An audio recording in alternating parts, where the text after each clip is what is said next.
هذه مجرد أمثلة سريعة انتقيتها لكم من كتاب الذريعة لأسماء بعض هذه المؤلفات فقط حتى يستقر هذا الذي نقوله في الأذهان. مثلا كتاب المثالب لأبي محمد يونس بن عبد الرحمن الثقة المأمور بالرجوع إليه من الإمام أبي الحسن الرضا عليه السلام. هذه العبارات هي عبارات الأغا بزرگ. كتاب المثالب لأبي الحسن علي بن مهزيار الدورقي الأهوازي وكيل الأئمة عليهم السلام والراوي عن الرضا والجواد والهادي عليهم السلام. هؤلاء أصحاب الأئمة عليهم السلام وثقاتهم، ونجد أنهم كانوا يؤلفون كتبا خاصة في الثلب، في مثالب ومطاعن، يوجهونها لأولئك الكفرة المنافقين المجرمين، وعلى رأسهم أبو بكر وعمر وعثمان ومن أشبه.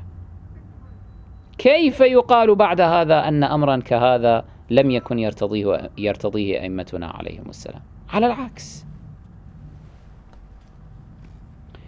كتاب المثالب لأبي جعفر محمد بن الحسن الصفار القمي صاحب الإمام العسكري عليه السلام، مؤلف الكتاب الشريف بصائر الدرجات المعروف، الثقة العين، كان من كبار أصحابنا القميين، توفي بقم سنة 290. مثالب الرجلين والمرأتين أبي بكر وعمر وعائشة وحفصة للسيد الشريف العقيقي الرجالي أحمد بن علي بن محمد بن جعفر بن عبد الله بن الحسين الأصغر بن زين العابدين السجاد عليه السلام، من أحفاد الإمام السجاد، ألف هذا الكتاب، توفي سنة 280 ونيف. لوامع السقيفة والدار والجمل والصفين والنهروان للشيخ الرئيس عبيد الله بن عبد الله السعد آبادي المعاصر للسيد المرتضى علم الهدى. كتاب المثالب لأبي أحمد الحسن بن محمد بن يحيى بن الحسن ابن جعفر بن عبيد الله بن الحسين الأصغر ابن زين العابدين السجاد عليه السلام، المعروف بابن أخي طاهر، هذا أيضا من أحفاد الإمام السجاد عليه السلام، المتوفى سنة 358. كتاب المثالب لأبي محمد الحسن بن سعيد بن حماد بن مهران الأهوازي من موالي علي بن الحسين عليهم السلام، كان من أصحاب الرضا والجواد والهادي عليهم السلام، وروى عنهم، ترضى عنه شيخ الطائفة، وصفه الأجلة بأنه ثقة، ذكر أنه السبب في تشيع علي بن مهزيار الذي ذكرناه وإسحاق بن إبراهيم الحضيني حينما قدم بهما إلى الرضا صلوات الله وسلامه عليه. إذن كانت سجيته في النيل من هؤلاء من رموز القوم.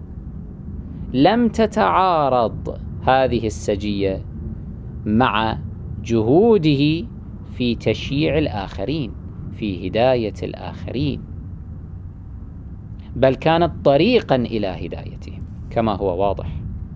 إذا كان هذا الرجل الجليل قد استطاع أن يشيع أمثال علي بن مهزيار على جلالة قدره،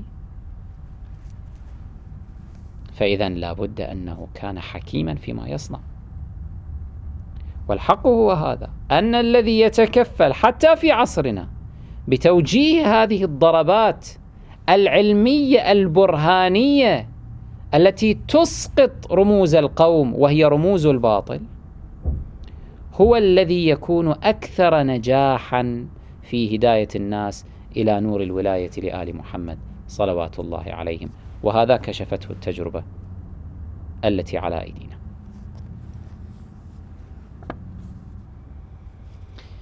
كتاب السرائر في المثالب لأحمد بن إبراهيم بن أبي رافع بن عبيد بن عازب أخي البراء بن عازب الأنصاري الثقة الكوفي ساكن بغداد وشيخ أبي عبد الله الحسين بن عبيد الله الغضائري أستاذ النجاشي وشيخ الطائفة الطوسي. هؤلاء من الأكابر، أساتذة للأكابر، وكانت هذه مهماتهم، كان هذا همهم، تأليف كتب المثالب.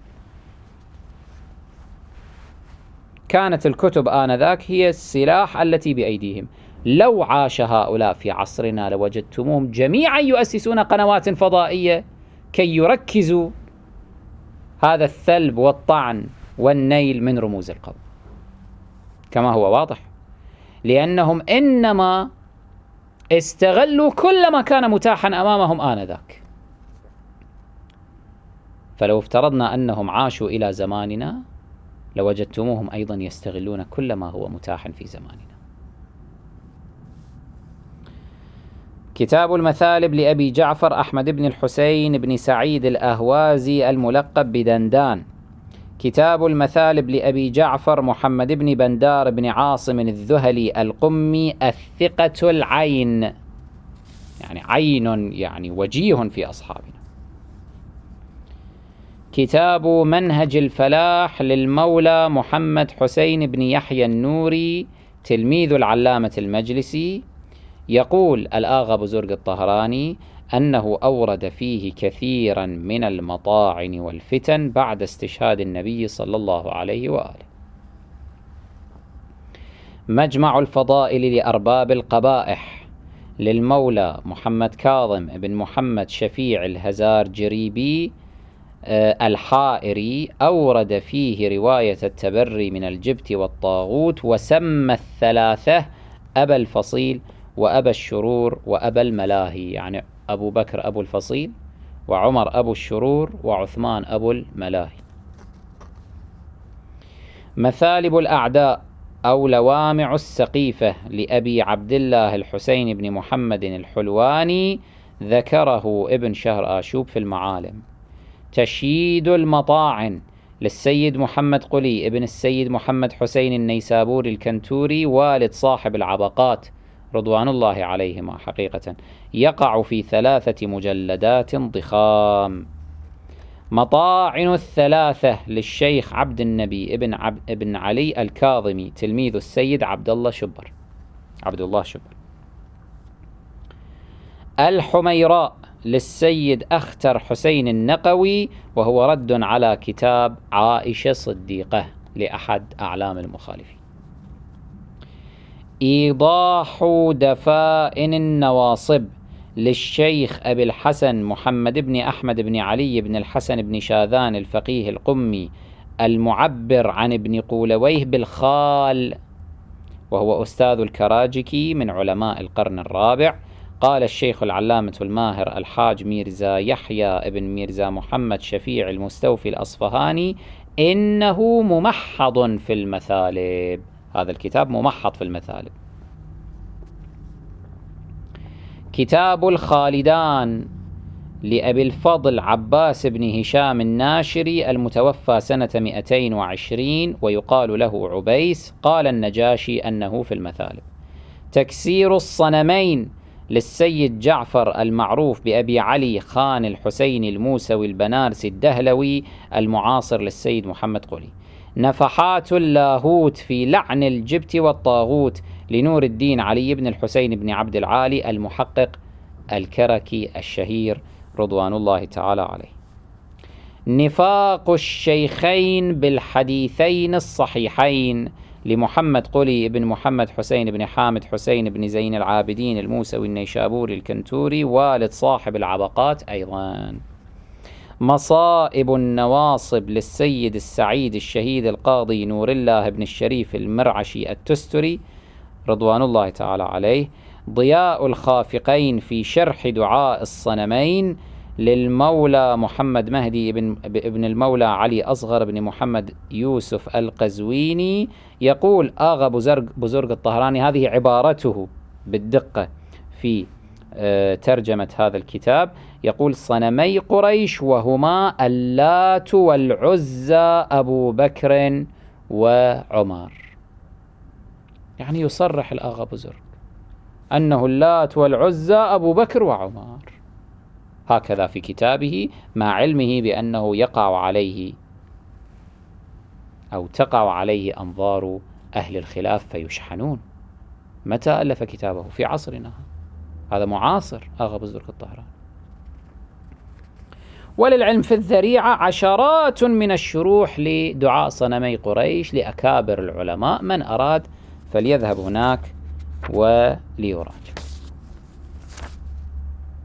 هذه نماذج فقط من بعض الكتب المؤلفة في المطاعن والمثالب التي تخصصت بالنيل من أمثال أبي بكر وعمر وعثمان وعائشة، وهي تثبت أن السيرة المتصلة من أصحاب أئمتنا مرورا بعلمائنا الأقدمين إلى علمائنا المتأخرين، هذه السيرة إنما هي السيرة التي تهتم بالنيل من هؤلاء الظلمة والطواغيت الذين حرفوا دين الله تعالى وسببوا تمزق الأمة وابتعادها عن أئمتها الشرعيين من آل محمد صلوات الله عليهم أجمعين. بعد هذا، هل علمتم الآن من هم الذين شذوا عن سيرة العلماء؟ هل هم نحن الذين واصلنا هذه المسيرة المباركة، أم أولئك الذين خدعوكم فقالوا لم يكن من سيرة علمائنا النيل من رموز الآخرين؟ أينا الشاذ هنا؟ أظن الجواب صار واضحا.